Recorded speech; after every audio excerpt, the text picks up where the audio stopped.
Radio. Les Français parlent au français. Je n'aime pas la blanquette de veau. Je n'aime pas la blanquette de veau. Sud Radio Berkov dans tous ses états. Eh bien, qu'est-ce qui se passe au Nicaragua ? Oui, au Nicaragua, il ne se passe rien au Nicaragua, les sandinistes, c'est fini, Ortega est là. Eh bien, il se passe des choses. Eh bien, les troupes russes ont été appelées en renfort au Nicaragua, c'est-à-dire en Amérique du Sud. Comment ? Les Américains sont du côté de la Moldavie, de l'Europe de l'Est, même en Ukraine, en tout cas sous la forme de l'OTAN. Et puis les Russes veulent avoir le front d'intervenir au Nicaragua. Qu'est-ce qui se passe ? On en parle tout de suite. Sud Radio André Berkov. Ça balance pas mal. Berkov dans tous ses états, ça balance pas mal sur Sud Radio. C'est-à-dire que les Russes, eh bien, ont été appelés par Daniel Ortega pour lutter contre la drogue, justement, marijuana qui fuma, pour lutter contre ça. Mais ça nous rappelle quelque chose, ça. Ça nous rappelle quelque chose, même à ceux qui n'étaient pas nés.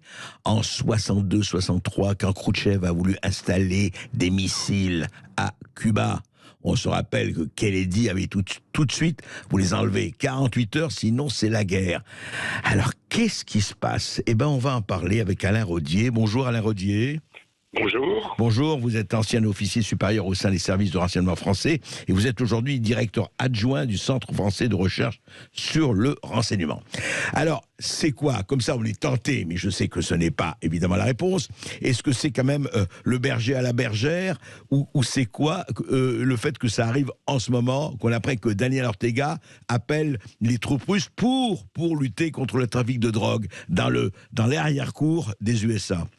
Oui, il est évident qu'il y a une logique, mais tout cela me rajeunit, parce que Ortega, dans les années 80, bon, j'ai bien connu cette période de guerre civile qui avait lieu au Nicaragua. Bon, il est toujours présent, d'ailleurs, donc c'est absolument extraordinaire.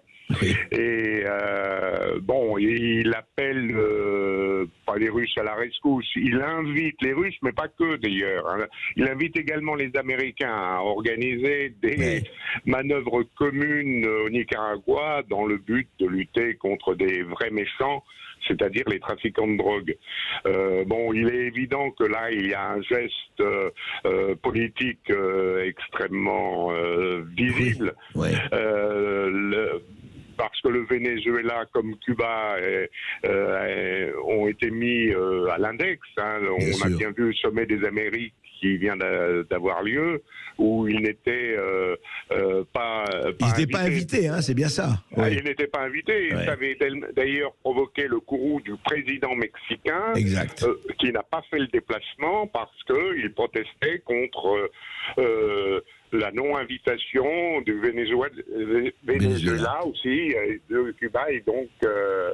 Mais alors, est-ce qu'à votre avis, Monsieur Rodier, est-ce qu'à votre avis, ça signifie, enfin, est-ce que les Américains, parce que c'est bien d'inviter les Américains avec les Russes, mais comment les Américains, qui justement, on avait vu, bon, c'était il y a 60 ans, la réaction de John Kennedy, mais aujourd'hui, comment ils vont prendre cette invitation en plein affrontement russo-ukrainien?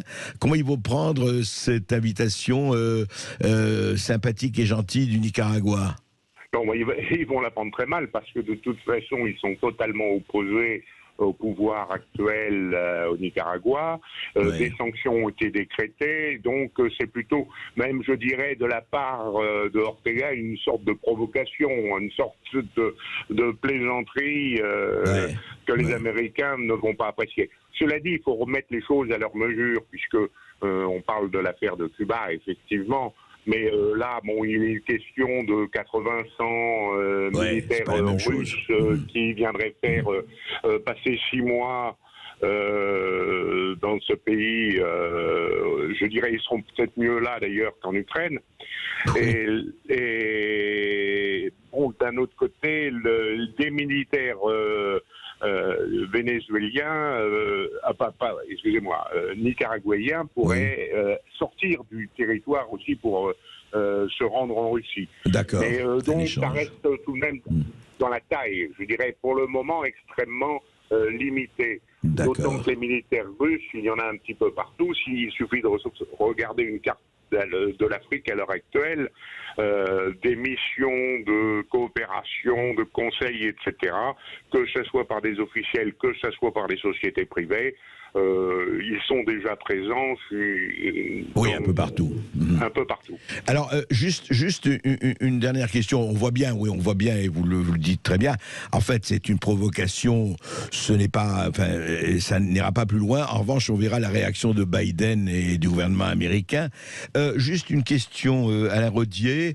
Aujourd'hui, que peut-on dire très rapidement? Que peut-on dire de la situation militaire telle qu'on la connaît dans le Donbass, en Ukraine, aujourd'hui, au stade où on en est en ce moment? Bon, de nombreux experts expliquent bien la situation actuelle sur le terrain, donc je me reporte un petit peu à leurs travaux. Bon, je pense qu'on arrive à une stabilisation du front, même s'il y a toujours une progression des forces russes, mais qui devrait être limitée. Et il faut essayer de voir un petit peu ce qui va se passer dans l'avenir.